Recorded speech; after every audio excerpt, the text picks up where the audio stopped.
Hello साथियों, मैं सौरभ कुमार सिंह। और लगातार जिस विषय की चर्चा हो रही है वह बिहार में शिक्षक बहाली के मुद्दे को लेकर। और अभी आज जो हम आपको बता रहे हैं ये स्पेशल जो चीज़ें हैं जो लगातार कंट्रोडिक्शन थी। और बीपीएससी के साइट पर कई चीज़ों का हवाला देकर यह कहा जा रहा था, खासकर चेयरमैन की तरफ से, कि जो है हम सप्लीमेंट्री रिजल्ट जो है वो उसको निकालने की हम लोग तैयारी कर रहे हैं। तो सारी चीज़ों पर कल काफ़ी लोगों से बातचीत हुई, चाहे बीपीएससी के अंदर के लोग थे या शिक्षा विभाग के कुछ अधिकारियों से बातचीत हुई। तो सारी चीज़ों पर आपको हम अपडेट देंगे।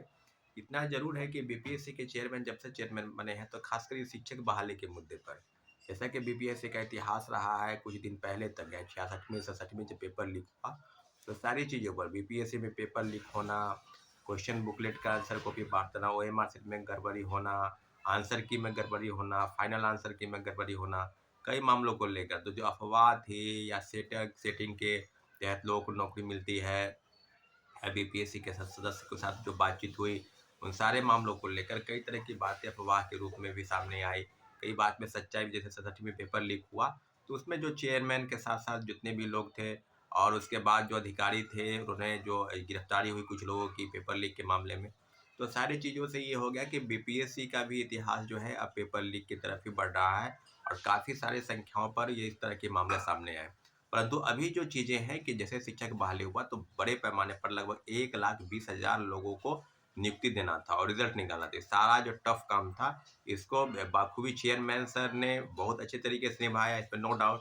परंतु अब आपको जो बता रहे हैं कि सप्लीमेंट्री रिजल्ट को लेकर लगातार वो बता रहे थे कि 22-23 तारीख तक जो है तमाम जिलों से जो है वो खबरें आ जाएंगी। जो जिला शिक्षा पदाधिकारी की तरफ से जो चिट्ठी है या डीपीओ की तरफ से जो भी चिट्ठी है उसको हम लोग कर लेंगे। तो सारी चीज़ों पर अब जो बातें हैं कि कितनी सीटें आएंगी, क्या होगा उस पर, तो सप्लीमेंट्री रिजल्ट को लेकर जो अनुमानता है वो है कि 20,000 के आसपास जो है वो रिजल्ट आनी चाहिए।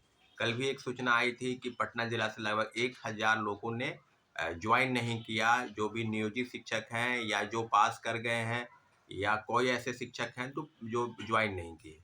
तो 1 to 5 हो या 8 9 या 10th 11 सब जगह 11-12 सब जगहों से ये बातें हैं कि लगभग जो सीटें खाली हैं जिलों से जो सूचनाएं आ रही हैं उसमें काफ़ी ज़्यादा सीटों की बातें हो रही है।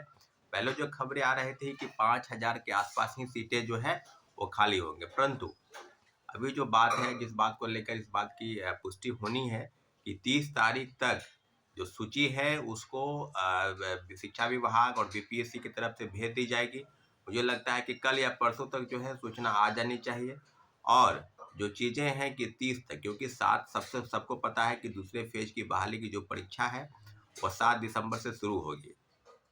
तो अगर 7 दिसंबर से पहले अगर रिजल्ट नहीं निकलता है तो फिर इस रिजल्ट का कहाँ कोई औचित्य नहीं रह जाता, इस रिजल्ट के कोई मायने नहीं रह जाते हैं। इसलिए सप्लीमेंट्री रिजल्ट आना बहुत ज़रूरी है और सारे मामलों को लेकर हम लोग बीपीएससी के हवाले से बीपीएससी चेयरमैन के बातों पर भरोसा करते हैं, उनके ट्वीट पर भी भरोसा करते हैं। उन्होंने कहा था कि हम जब फिल्टर कर रहे हैं, ये पिछले अक्टूबर की महीने की बात उन्होंने कहा था, लगभग 25 या 26 अक्टूबर को एक ट्वीट आया था या प्रेस के माध्यम से भी बता रहे थे कि हम जो फ़िल्टर कर रहे हैं, जो रिज़ल्ट में धांधली, जो लोग गलत सर्टिफ़िकेट करके नियुक्ति पा लिए हैं, उनको फ़िल्टर कर रहे हैं। जो नियोजित शिक्षक हैं, कितने जॉइन नहीं किए, उनको देख रहे हैं। तो सारी चीज़ों पर अगर हम अवगत होंगे तो 1 या 2 सप्लीमेंट्री रिज़ल्ट निकाल सकते हैं।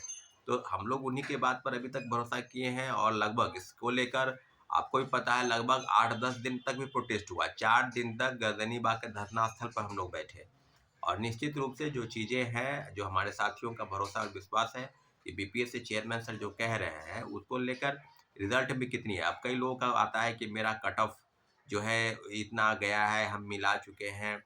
तमाम कैटेगरी के लोगों को, चाहे वो general, EWS, SC, ST, EBC, महिला कैंडिडेट या अदर जो भी है। तो अब महिलाओं के आरक्षण का लाभ जो है बिहार की महिलाओं को मिल रहा है, स्थायी निवासी को या किसी दूसरे प्रदेश की महिलाओं को 50% जो आरक्षण का लाभ है वो उसमें शामिल हो रहे हैं। तो सब चीज़ों पर जो है ये कई तरह की बातें हैं, उसको लेकर उपापों की स्थिति लगभग मुझे लगता है कि 30 तारीख तक हो समाप्त हो जाएगी।